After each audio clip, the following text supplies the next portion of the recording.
Hi everyone, welcome back to Grandpa's School of Hot Rod Building.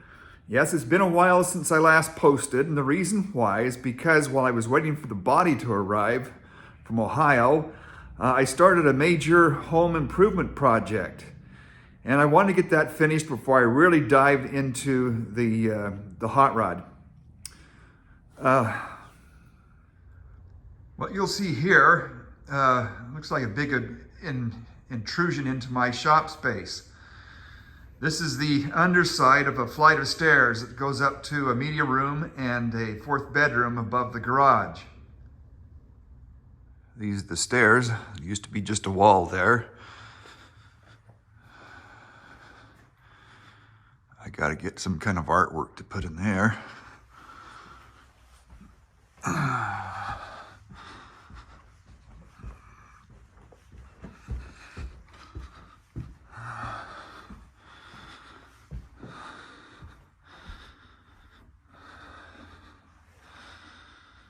This is a fourth bedroom. I'll put a mattress there for a bed. This is the man cave. There we go. Got the screen up for the projection TV already. Little artwork. It's progressing. Okay, back out here in the garage. What you're gonna wanna do is secure your hood to the body with a pair of ratchet straps. Now some people will put their jack stands down here and kind of level it in the front. That helps. What I found to do is just to make sure that it's lined up at the critical points. You want to have a good even gap here between the door and the hood. You want to line up your bolt line here on the body. And then down here, it'd be nice to have that right down there against this flange here. Some of you probably wonder what that flange is for. That's so that when you open and close the hood, that the edges of your fender don't scratch your paint job. Paint jobs can be very expensive. You don't want to be tearing it up. Now later, in another video, I'll go over how to secure the hood down here with some people call it Zeus fasteners, some people call it DeZeus fasteners. It's spelled D-S-U-Z. But anyway, let's get on with the hardware, the hinge hardware. That's the whole point of this video. It's important to note this little hook on the end. You got to have that. Well, I'll show you when we get under the car where that goes, but the purpose of this is you tie a steel cable onto it and then hook the other end of that steel cable. You bolt it down to the chassis so that when the hood is in full open position, it becomes the stop. I took the 4-inch bolt and I popped it through the hole, put the C-clip in. This is my trolley here. And what that is it's, I bought these little steel spacers at Lowe's. Just happened to be a 3/8 inch inside diameter. These 3/8 bolts slide right through it. The space is a 1/2 inch outside diameter. So I welded up a little box, got holes through it close to the surface so these can slip through close to that surface. And then welded bolts to the edge here, drilled through, and then welded bolts to the edge so that I can shuffle it through. So now, to adjust this back and forth, I just use my wrench and it turns it and it shuttles back and forth. Now the bracket that Scott Rods provides, it has a space. This will pass right through that bracket. It'll go here, then bolt it on, and that controls the axis up and down. So I've got the two axes controlled. The third axis, left and right, is governed by the fact that the body itself there's no real room for it to move left and right. Significantly, I'll just use washers if I have to move it left or right. All right, let's go mount this under the car. Okay, here's the hack. I guess that's a term people use these days.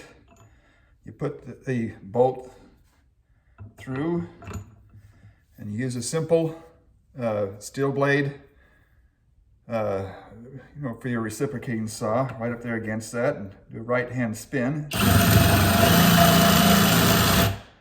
And you remove just the threads. You don't want to cut the bolt. You don't want to go too far. Just cut the thread.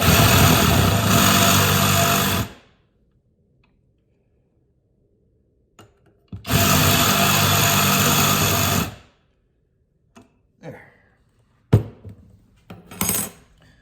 Now I don't put the circlip in yet. I got to get the shuttle. I'm going to call it the shuttle.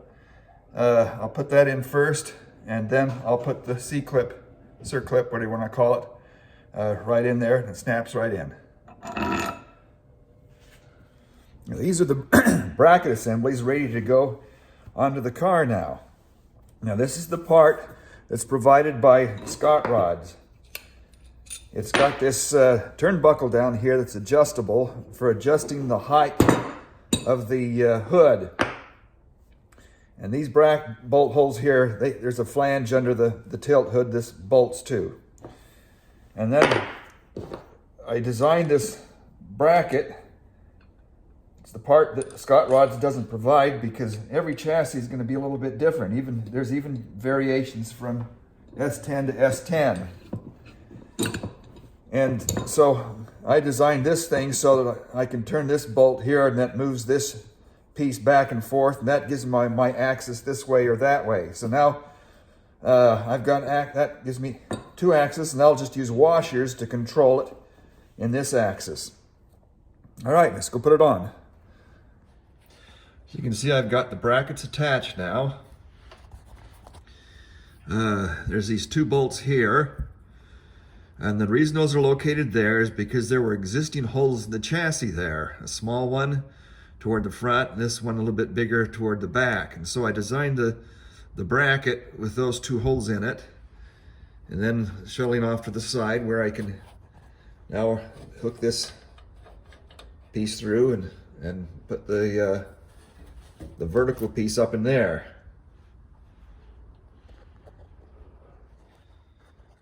Okay, can we see all that? Okay, I put the brackets in here.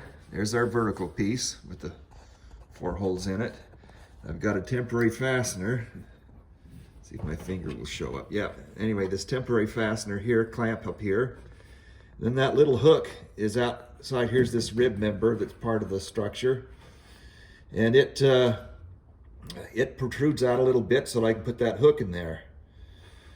Now, as I look at this thing, now that I'm under it, you can see there's a bolt here that this rib bumps into, and we're pretty tight on the front, so this is going to back off. So when I set this thing initially, well, fortunately I designed the bracket so that I can push the whole hood assembly back, the whole hood back a bit. And I'm not going to do that until I have secured this bracket here, this vertical piece. Otherwise, any motion I apply down here, trying to adjust it here, is just going to shift this plate around. So I've got a number of holes that I'll drill in here. You can kind of see the holes. I'll drill those in there and put them in. And some of them I'm going to have to use a countersink bolt because this structural member here bumps right up to the chassis. And there's also a bolt, you can see the two. Let's see if I can get the camera in there.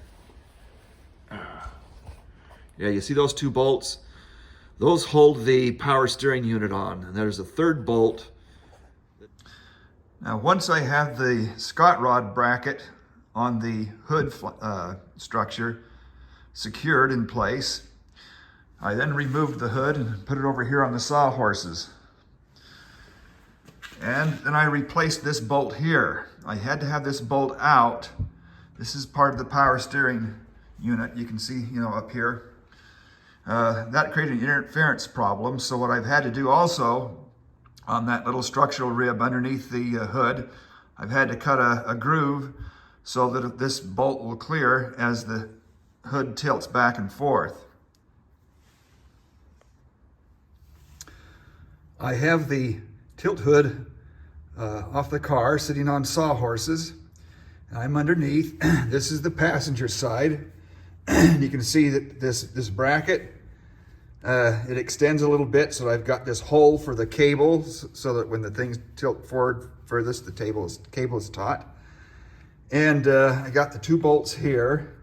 Then I had to use a countersink bolt here because the chassis comes right about here, and I have an interference issue otherwise. Now on the other side, as I discussed in the prior shot, I've got a regular bolt, and back here I had to hog out an area here for that 3rd bolt on the power steering unit, so I used what's called an elevator bolt here. That has nothing to do with elevators. It's you put underneath appliances, you screw it up and screw it down, and it adjusts the height and stabilizes the appliance.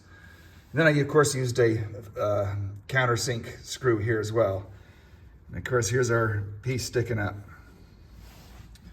Down here is where we connect the bottom. And I had to hog this out a bit, not only there, but this had to be cut out here. It's about a 3-inch radius from this point here on both sides, so that when you tilt the hood, it doesn't catch on anything. These are the 3 tools I used for all modifications to the flange on the hood. This is a standard woodworking router. You just put a bit in there, set it, and kind of cut the depth in places where they need to be cut. And you know, it's got this flange here that'll limit how far you can cut, so it's not the end all. So once I got it cut at one point, I came in with the, I call it undercut saw.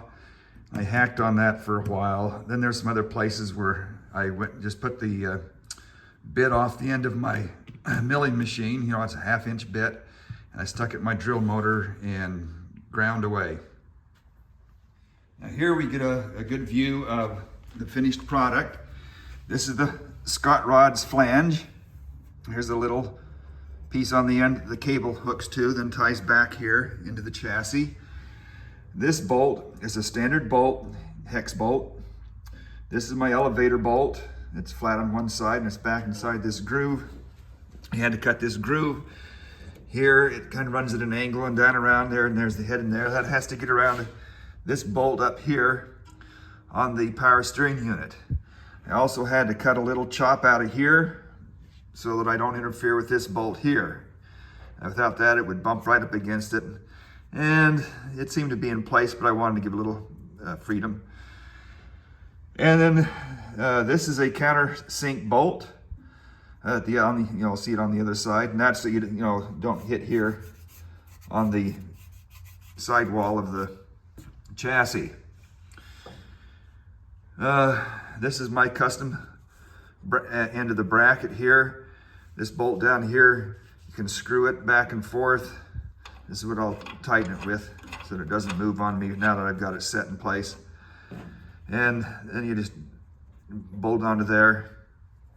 This one allows me to shuttle the hood forward and backwards as I need to. The one provided by Scott Rods raises and lowers the front end of the hood and the back end of the hood up against the cowl on the car. There's other ways of adjusting that and making sure it all fits. Now, for those of you who are a little bit nervous about hacking and chewing away on this rib member, it's a little aggravating, but if you don't want to do that, there is an alternative. Scott did say to me that he does have a part number for a rack and pinion system. That will eliminate the need for this big power steering unit you see here. It does create a few problems, but to me, hacking and chewing on the rib member costs less than the rack and pinion steering system. Since I'm not doing any performance driving, this is going to be something I cruise around the country in and go to car shows. I didn't think it was that big of a deal to leave the standard Chevy S10 steering system in, which I think is a fine system anyway. Here's a view of the bracket from under the car. I should say my bracket that I built. With this bolt head here, I can adjust this little carrier back and forth that I welded up. And these two bolts here screw into some existing holes in the chassis. And then this is Scott's bracket over here, bolted onto the piece. Now you don't have to design your bracket, you know, that mounts the chassis the way I did it. You can do it your way.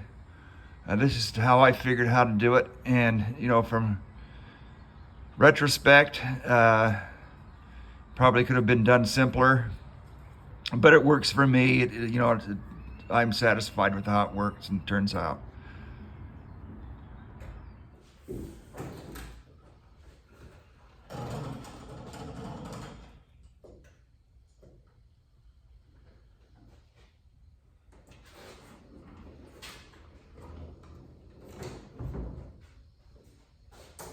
Works. As the Stooges would say, success. Now, it's not really perfect fit. You'll notice a little wider gap here at the door than it is at the top of the door than it is down at the bottom of the door. I've tried to get that to align up, but it just doesn't seem to, no matter if I raise it or lower it, doesn't seem to make much difference. If I move it back and forward, not much difference. So I'm just going to call it good for now and move on to the next project. I think what I'll do next is the gear shifter. I'll put that in.